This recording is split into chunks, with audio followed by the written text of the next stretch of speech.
Hello and welcome to a new episode of the Voices of the Vic podcast with me, Mike Duffy. And today we are here for another instalment of the opposition previews. And it's the preview for the upcoming home game against West Bromwich Albion on Sunday, the 14th of December. At home again at the Vic after what should have been 2 away games, but only one because of the Cardiff game being postponed. I'll let you in a little secret, actually. I'm recording this before the Hull game. So I'm recording this on Tuesday the 10th. The Hull game is tomorrow, Wednesday the 11th. So fingers crossed we can sort our away form out a little bit and we come into the West Brom game on 3 points from Hull. But I am not alone here to discuss the game behind enemy lines, as we like to say here on Voice of the Vic. I've got Adrian Goldberg from the Liquidator fan at the West Bromwich Albion podcast. Adrian, how are you doing, mate? You all good? Hello, Mike. Nice to speak to you. Nice to hear a proper accent from a Watford fan. And I shall be travelling down on the Sunday morning. Quite difficult to get down, on the trains on a Sunday.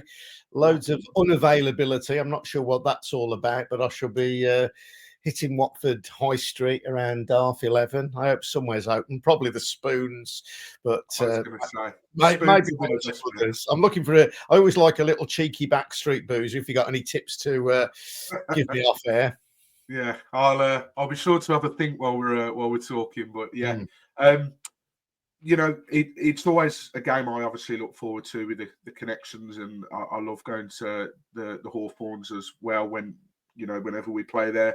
Granted, I've never seen us win there, and one of my worst experiences was getting us hammered 5-0, watching us get hammered 5-0 at the Hawthorns. But just before we talk about the goings-on this season, I just want to rewind quickly to last season, because you ended up finishing in the playoffs. It was 5th. You were on 75 points. You lost to Southampton in the end. It was 0-0 the first leg at the Hawthorns. Of course, it was a draw carrying on from the recent results, which we'll get into recently in a bit. And then you lost 3-1 at Southampton, and obviously Southampton went on to get promoted that season. How was last season seen from the Baggies fans? Was it a disappointment not to go up? Was it like, okay, we got into the playoffs and anything extra is a bonus? Yeah, it was definitely seen as progress. So the season before, when Carlos Corberán took over, which is almost exactly 2 years ago, on his first game, we slipped to the bottom of the table after losing at home to Sheffield United, who incidentally in the last few days we have just drawn 2-2 with. And the difference in the quality of the football, the difference in the vibrancy of the stadium could not have been more marked. So 2 years ago, Corberán takes over. We go bottom of the table. By the end of that season, we almost, but not quite, make the playoffs. But it's a pretty heroic effort, given that our parachute payments were dwindling. We had lots of overpaid players who, as I'm sure you're familiar with, are Watford players who were earning wages far in excess of anything they deserve. And quite a few, by reputation anyway, bad eggs who needed to be cleared out of the dressing room. So having nearly made the playoffs the season before, I think most Albion fans were hoping that we could make the playoffs. But again, we're in a situation where, although we had new owners midway through last season, we're in a cost-cutting scenario.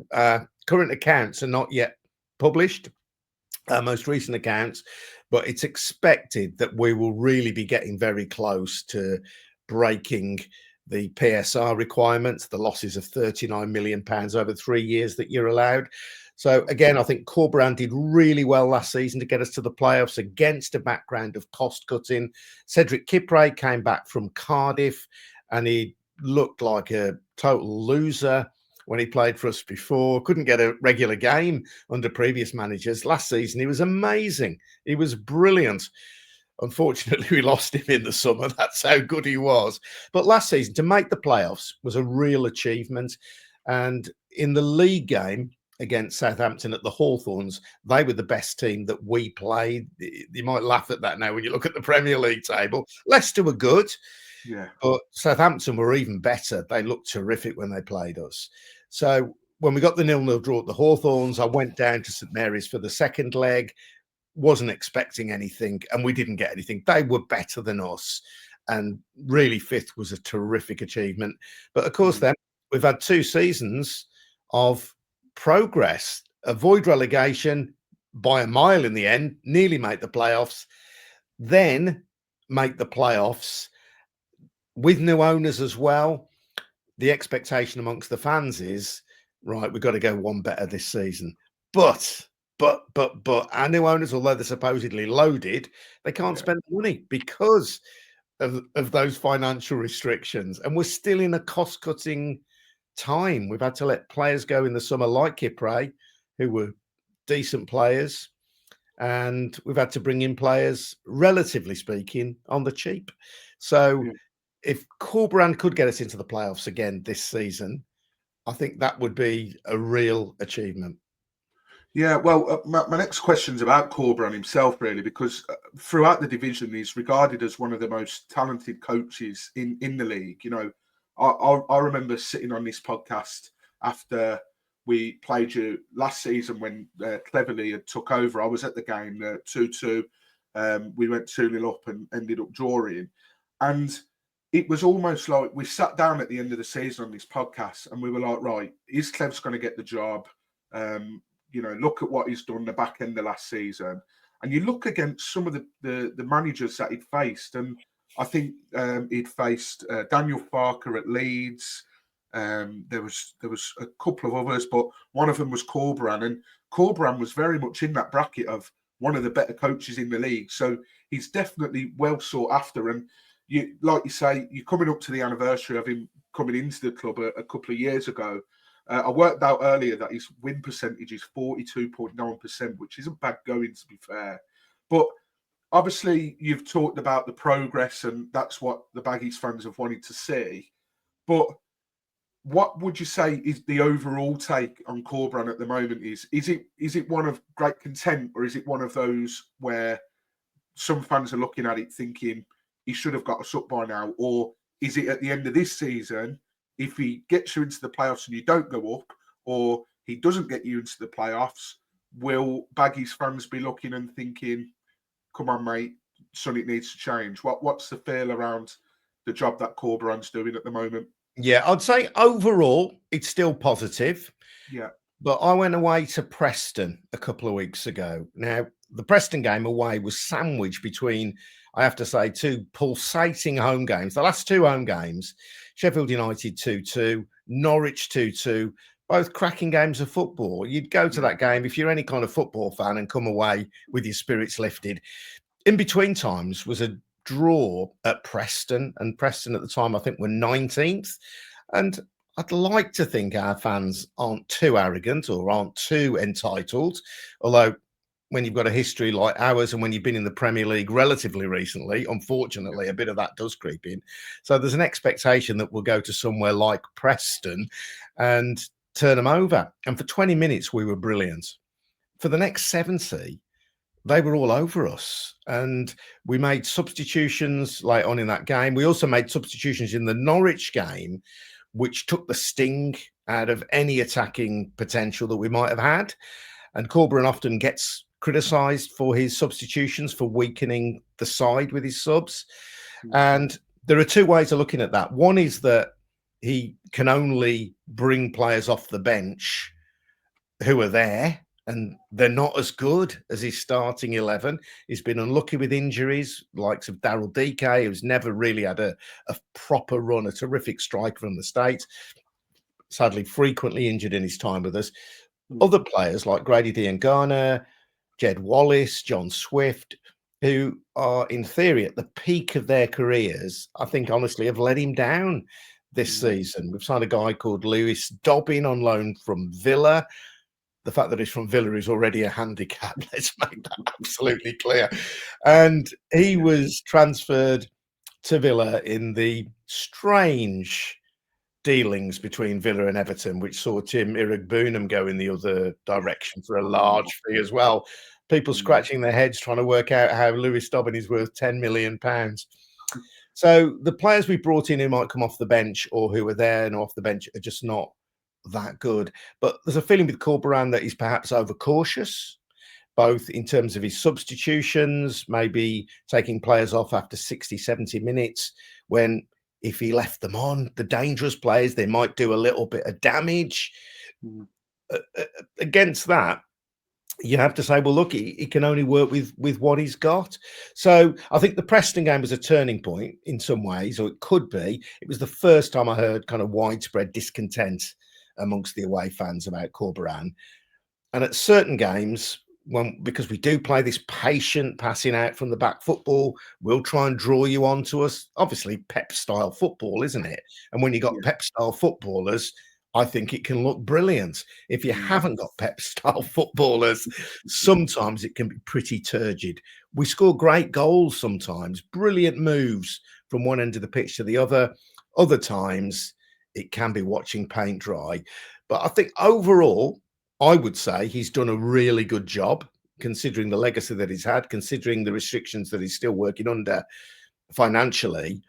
And I think come the end of the season, I think most fair-minded fans would say if we make the playoffs and don't get up, that will still be a good effort by Corberan and the team. But if we're going to accept that we're not going to go up this season, which I'd say is probably the likelihood, at least entertain us. And on the days when you come away and your spirits are lifted, you think it's a draw, fair enough. On the days when it's 0-0, and we've had a few of those recently, we've drawn 10 of our last 11 games. It's mad. Absolutely bonkers. I'm going to ask you about that. Yeah. You know what? 3 things you said there really resonated with us, and there'll be a lot of Watford fans listening, like nodding along to what you said. That what you said about the sort of, there shouldn't be that entitlement, but there is because of being in the Premier League recently. Watford fans are just as bad, believe you me. And going to Preston and thinking we should get something here. Preston battered us 3-0. Absolutely. I think I was doing a podcast the other day. I think it was for our Cardiff review, which subsequently got called off. So what a waste of time that was. But I was looking at some stats about Cardiff because they're struggling this season. And I think I come across Preston were possibly the lowest scorers in the division at the moment. And then I was like, and bear that in mind, and they've stuck 3 past us. Yeah. And there was a lot of hoo-ha as well because Osmojic was bit that player in the game against Blackburn. Then the FA were dealing with it, and ours was the last game he played before he then got banned for 8 games. So there was a lot of, if he had not played, and he scored twice as well, I should mention. So a lot of that resonates with Watford fans. And then in terms of the boring passing, it can be boring at times, but it can be great.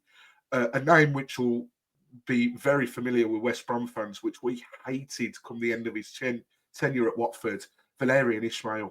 Yeah, he was honestly, well, at the start of the season, it was great, and I thought, brilliant. But then it just got so stale so quickly. Yeah, well, Ismaël was very similar, not to Corberan, but very similar experience at West Brom. Yeah, in that he favoured, it seemed to me, a kind of throwback kind of football, hit the channel from the back.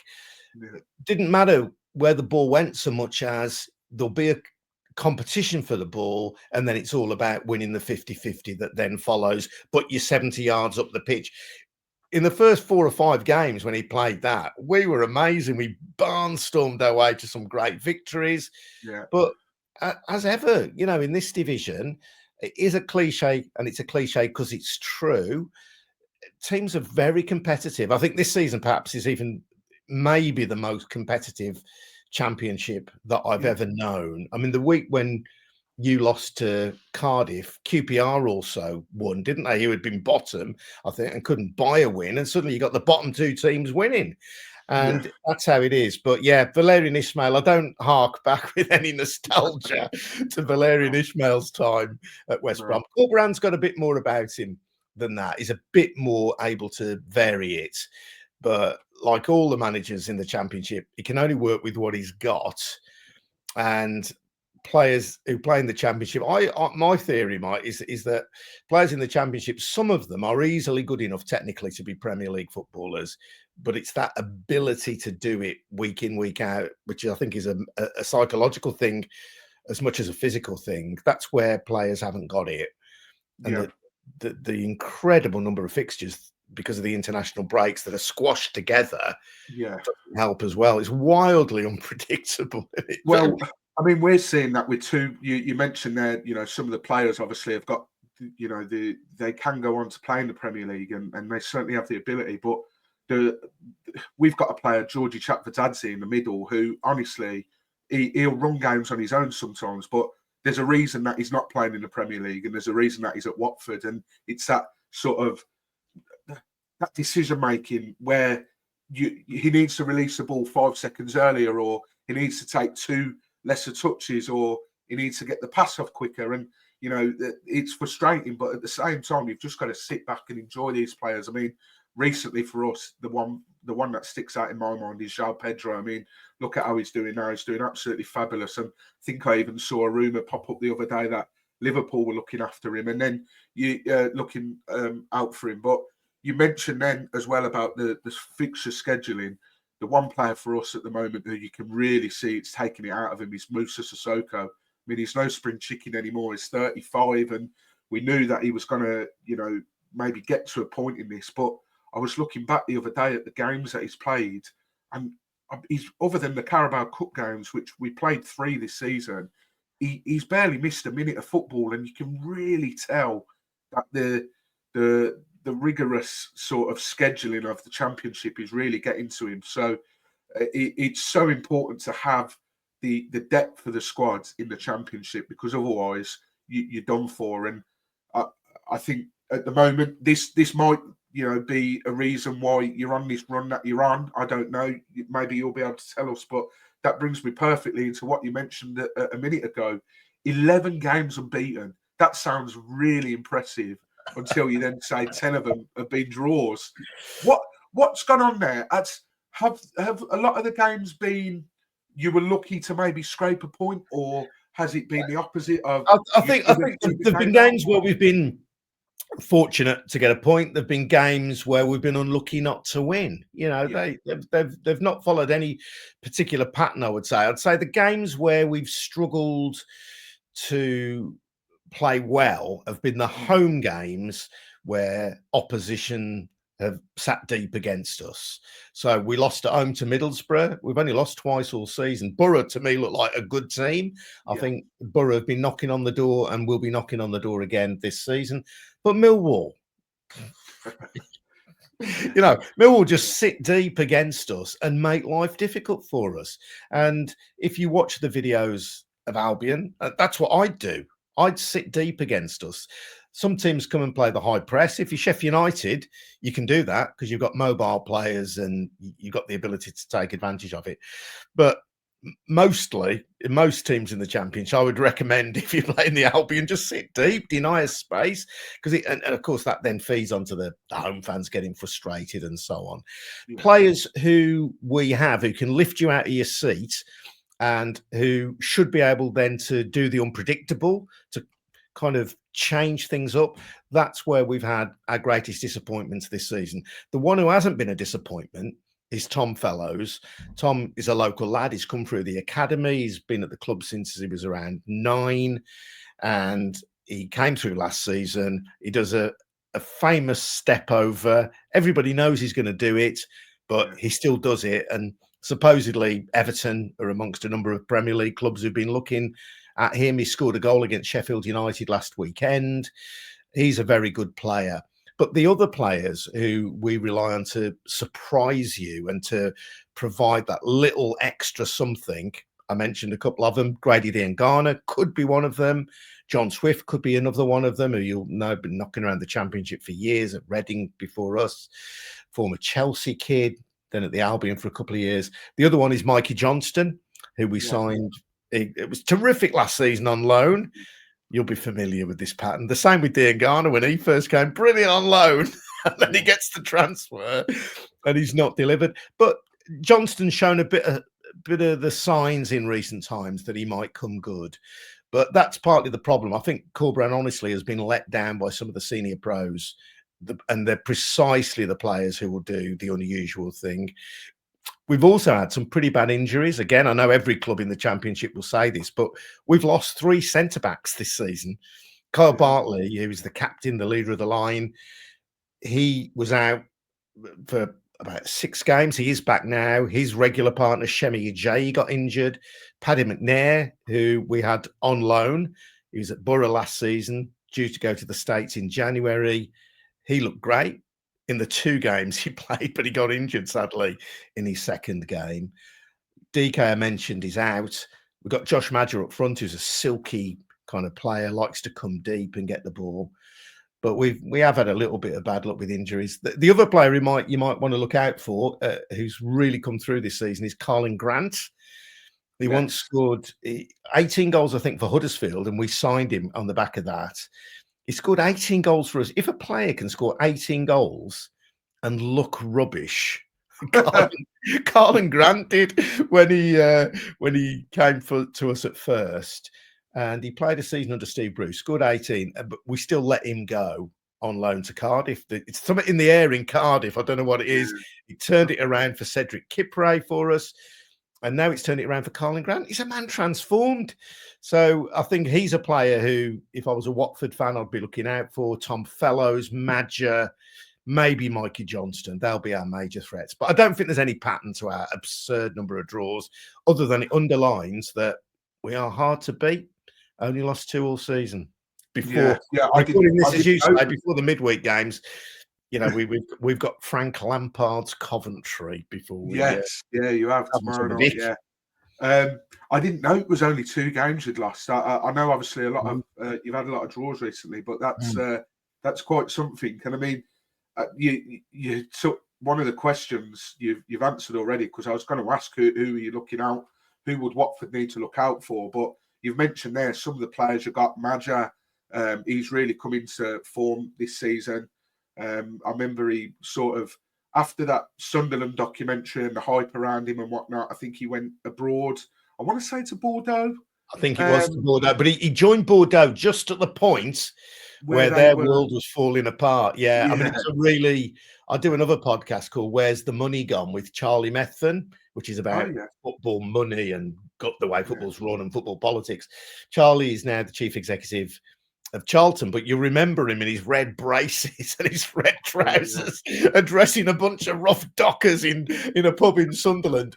But Charlie's take on it is that Madger was poorly advised. I mean, on the telly programme, he didn't come across particularly well, to put it politely, did he? He looked as though he was grasping and big-headed footballer, really. According to Charlie, that wasn't really how it was. He was just poorly advised.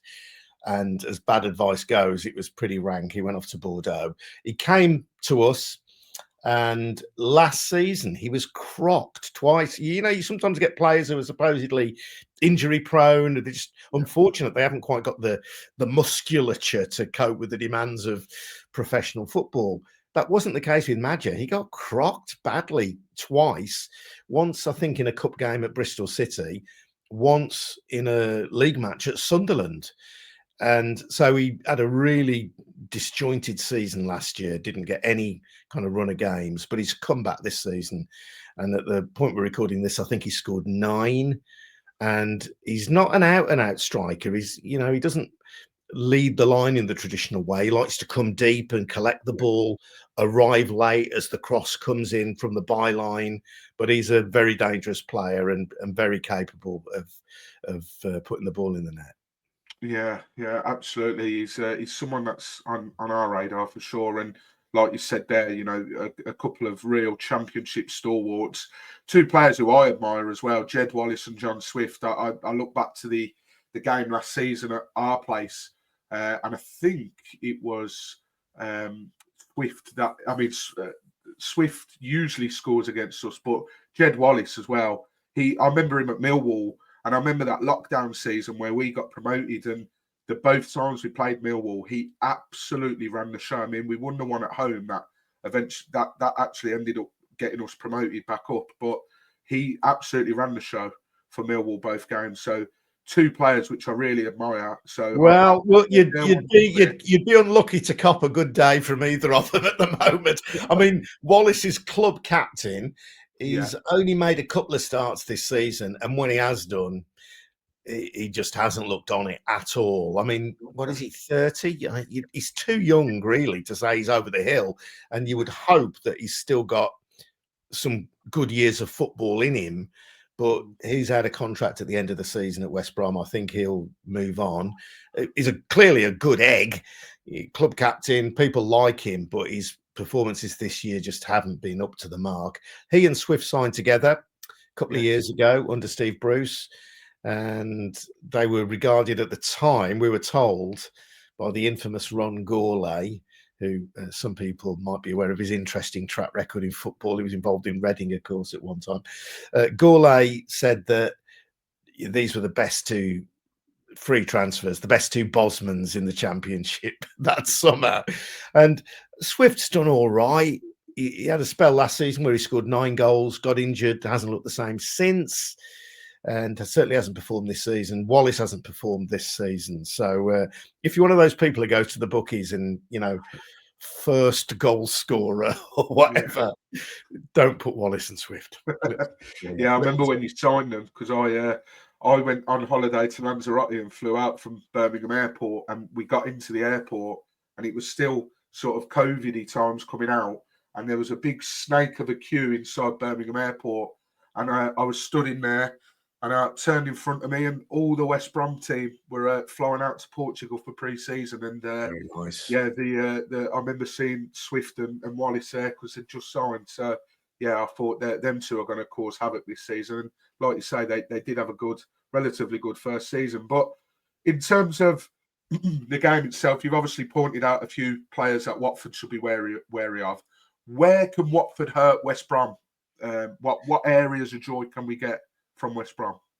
I think if Fellows plays, he's terrific going forward. But when we conceded the couple of goals against Sheffield United, I'd say his lack of covering on one side on our right was an issue. I'd certainly be looking, if I was Watford, to try and get behind that right back position. Darnell Furlong's our regular right back, and he's good. He's had a very good season. Scored but if you can against us last season, if you can overload on the flanks, I think you've got an opportunity. And our left wing back, again, depends which formation we play, because Corberan is more tactically versatile than he's sometimes given credit for. But Callum Styles on the left-hand side, the fans have really warmed to him. He's sort of all action, and Torben Heggen, who's a Norway international now, might play left back. But if Heggen plays centre back and Styles plays left back, you could get some joy, because he's a player who likes to go wandering. So I'd say attack the flanks, whether it's Fellows not always covering as well as he might do, whether it's Styles having a little wander upfield. I'd say also in recent games, we've been passed around midfield a little bit. We've got decent midfielders, Mowat and Malumbi in there, but they can get bypassed a little bit. So I think it could be an open game. I'd say to attack us. That could cost you because we're good on the break. But I think, you're not going to be cagey at home, are you? I think if you attack us and certainly attack us down the flanks, you've got a chance. That's going to make a lot of Watford fans happy, the areas that you just said, because a lot of joy this season.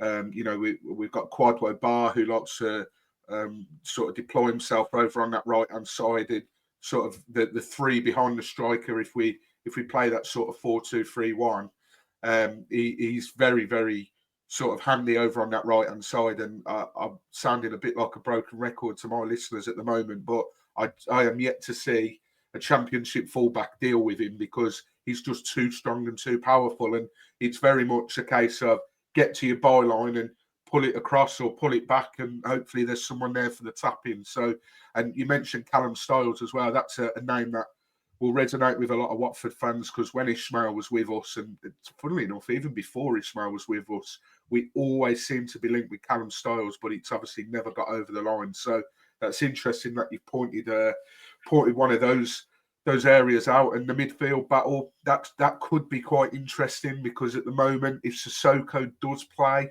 which I fully expect him to, because I think he's one of Klebs' favourites, that might be an area where you actually might get a bit of joy through us, because in terms of having that sort of runner in the midfield that does the dirty work, we don't really have that. So that could be quite an interesting one. Before I get your take on like score predictions and anything like that, I put together a little slide here just to the last 10 games that we've played against West Brom, because for anyone that's listening on the podcast, the last 10 games, we've only lost once against West Brom, and we've won 4 of them, and the rest have been draws. But it doesn't have to be these last 10 games. It can be whenever. But do you have any memories of this fixture, whether it's good or bad, or home or away, and any that stick out in your minds when you think? Yeah, well, I can remember. I mean, I go back a long way, really, and I can remember getting tonked. I think about 4-1 when Watford were really good, probably around the George Riley time. You know, we're going back into ancient history now here, aren't we? And getting led around the allotments at the back of the rookery end. All that sort of stuff. So, I mean, Watford's always been one of those away games because it's obviously relatively close, whether you drive or I like to use the train. You know, it's always a good away day from that point of view. And so, yeah, I can remember getting tonked 4-1. I remember in the days of, you're far too young to remember this. We had to campaign to stop football fans being forced to have membership cards or ID cards. I don't know if that even means anything to you. Does that mean anything to you? No, not to me. But Margaret Thatcher's government in the 1980s, as an attempt to cure football hooliganism, and it seemed to me kill football, had a plan to make every fan carry a membership card, very much like Luton operated, effectively an ID card. And of course now everybody happily carries a season ticket or something on their phone. We've kind of got there, but in a slightly different context. And we did it was a great moment really for football fans, because it was probably the first era when football fans across the divide came together and started gathering signatures. So I remember gathering signatures with Watford fans at a Watford Albion game, and we joined together in protest against the ID card scheme, or the membership card scheme, as they would have called it. So that's probably going back to about 87. And we got the privilege of sitting in the main stand. I can't remember the result of the game, but we were there officially. And of course, Albion scored, and we were leaping up and down in the main stand, and people looking very, very askance at us. But as it was the main stand, it was all right. Nothing happened. Yeah, like I said earlier, I never really have.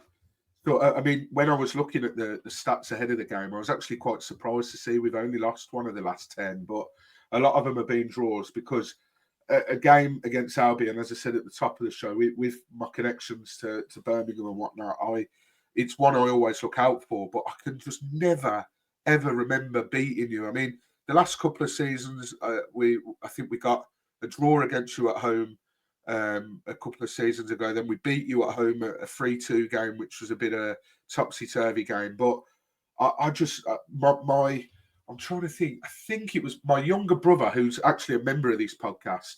His first ever game was Watford against West Brom at the Hawthorns, and West Brom won 5-0.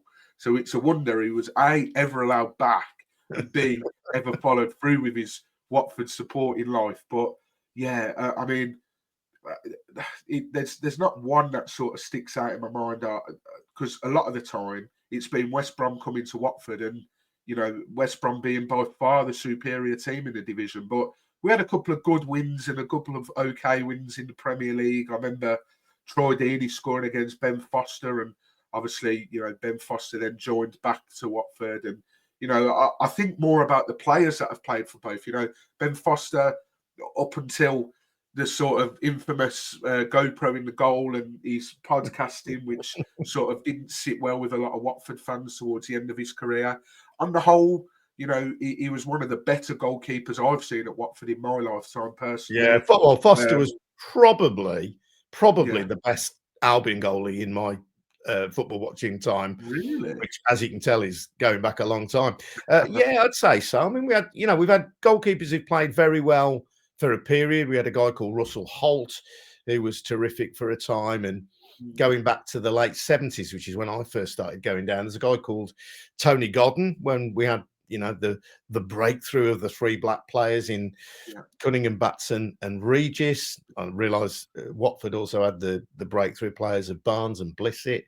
But in that era, Tony Godden played about 260 games unbroken. Wow. I mean, incredible run. He was a very good shot stopper, but Foster was probably, I'd say, across all of that time, the best goalie I've seen for the Albion. So I think we just got him at his absolute peak. Yeah. Terrific goalie for us. Well, it's interesting to hear that about Ben Foster, because I wasn't going to ask, but in terms of another player that's played for both of us, he's currently back with us on the backroom staff, Paul Robinson. What are your thoughts on Robbo? Because for Watford fans, he's a bona fide legend, and we're just delighted to see him back at the club. No, absolutely. I love Robbo. I did a West Brom supporters club do with him a few months ago, and he's good. He's just a straight up honest bloke, and he's a bit of a legend at the Albion as well. I'm trying to think. I think he scored a winner for us at Villa Park.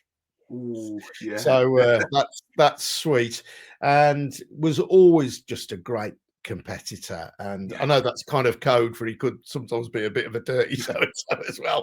But he's the kind of player who will get will get the fist pumping and all that sort of stuff going. But he played for Gary Megson in an era when we were kind of coming back up and re-establishing ourselves as a top-level club. And he was very much part of that story. So I think Robbo is a top bloke, was a top player, a bit of a legend at the Baggies as well. Yeah. And I mentioned another player, again, before your time, long before your time, but a player was brilliant for Watford. He was absolutely garbage for West Brom. George Riley, beanpole striker. And man, he was a legend, wasn't he, at Watford? I don't know if you... I believe so. Yeah. Riley and Biley. But, man, he should have stayed at Watford. No, but Robbo, I mean, he's fantastic. He was our first ever ex-player that we had on this podcast in lockdown. And, I mean, a lot of you said, he was a competitor, which could be a code word for something else. But I think a lot of that stems from the fact he really was thrown in the deep end at Watford, because he was a 17-year-old on the bench, potentially going to make his debut. A defender gets injured, he's thrown in at the deep end at no other than Luton away. And it's like, no wonder he is the way that he is, because he really was thrown into the deep end. I mean, he would have been buzzing to be on the bench against your arch rivals at 17, but let alone coming on as a first half sub and like not really knowing, oh, I'm warming up, oh, I'm coming on. So yeah, he's really top bloke. And I mean, defensively at home, certainly, we've sort of seen the benefits of having Robbo back. And for me, it was always a case of, seeing him go from club to club as assistant. He was at Millwall for a long time with Rowett. And it was always from our point of view, well, why aren't we doing all we can to get him back? So I'm delighted that he's back. But you get these insights into football. I don't know if you watch the Wrexham, Welcome to Wrexham, and sometimes Phil Parkinson, when they played poorly, leaves the half-time rollickings to Steve Parkin, who's another former Baggy, as it happens. And Parkinson doesn't want to be the guy. He's happy to dish it out, but sometimes he's just so angry that he has to leave it to Steve Parkin. And I could imagine Robbo would be that guy, wouldn't he? Robbo, you tell him I can't do it. So as well as any kind of tactical nous that he's acquired over the years, Robbo would be the guy who would not allow the players any excuses. Get out there, roll your sleeves up. You're lucky to do this job for a living. I don't want to hear it. Get stuck in and make sure you go and win this game. Top bloke, Paul Robinson. Yeah, absolutely.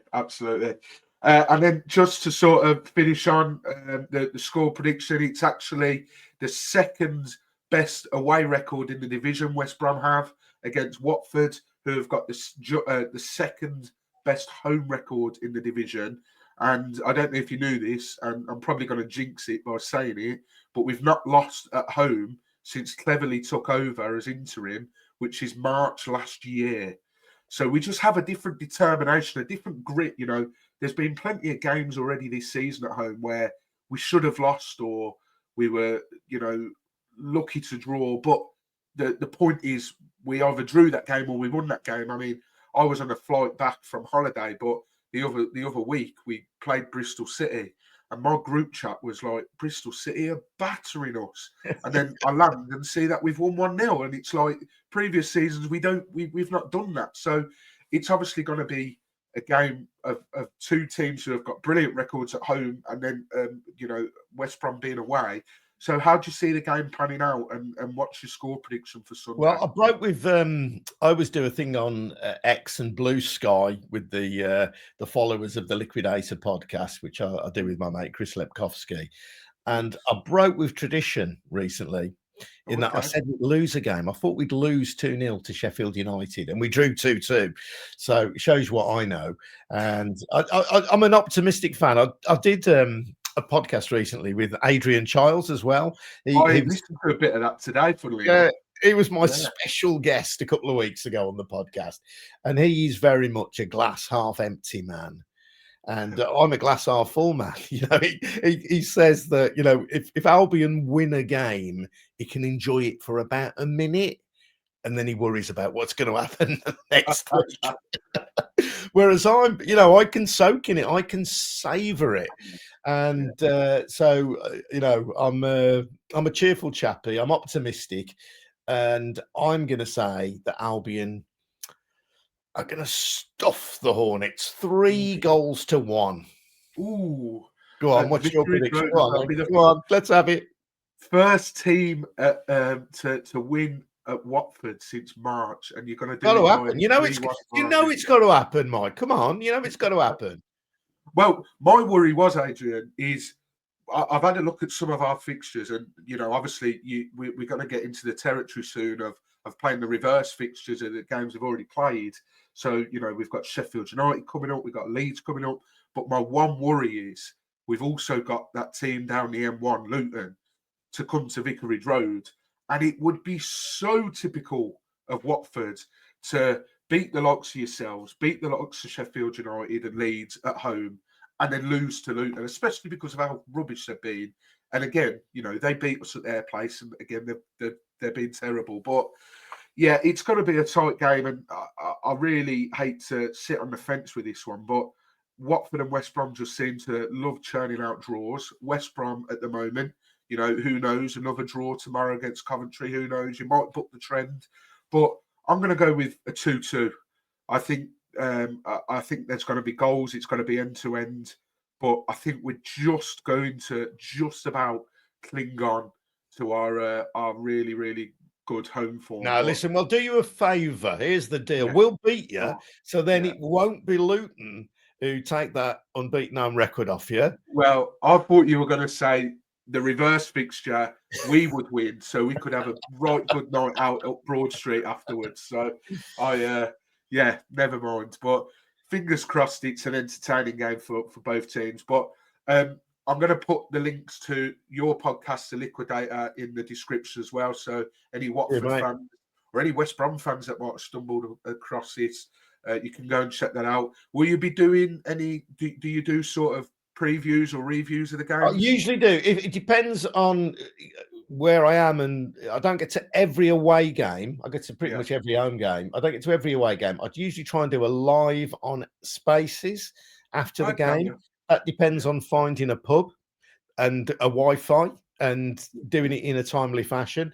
And then I will record a podcast and edit it late into the night, unfortunately, on the Sunday night with Chris. So if anybody stumbles across the Liquidator podcast on Spaces, any Watford fans, welcome to join in the chat. Always welcome the odd away fan or two. Very happy to take a few jibes if you've won and a few apologies if you've lost. And then the podcast, the Liquidator podcast, will be out on Monday. And if if I can just plug my other podcast, it's called Where's the Money Gone? And it is a real insider's view of football from Charlie Methven, serving chief executive of Charlton. former director of Sunderland. He's given professional advice to Arsenal and Spurs, but he's a genuine fan as well. He grew up supporting Oxford and was one of the people rattling the tins to try and raise money to keep Oxford in business. I've got a background as an investigative journalist, work a lot for the BBC, and as well as being a baggy season ticket holder. So we talk about how football's run, about the money behind it, about how it's governed, about the politics of it. So check it out. Where's the money gone? If it sounds like your bag. There we go. Excellent. Couple of podcasts as well as this one for you guys to enjoy. But thank you very much for joining me tonight, Adrian. Like I say, hopefully it's going to be an entertaining game for both sets of fans, but hopefully that home record for Watford stays intact. If you've enjoyed this video, hit the like button at the bottom as well. Make sure you hit that subscribe button. Don't forget, we've set a target of hitting 600 subscribers by Christmas Day. We are 5 off, guys. Go on, so do it. Go on. Exactly. 5 off. It's a great thing you're doing, Mike. I'm jealous of this. I'm going to steal this idea. It's brilliant. You're doing great stuff. Really? I appreciate that. But thanks for watching, guys. And until next time, come on, you baggies. Oh, sorry.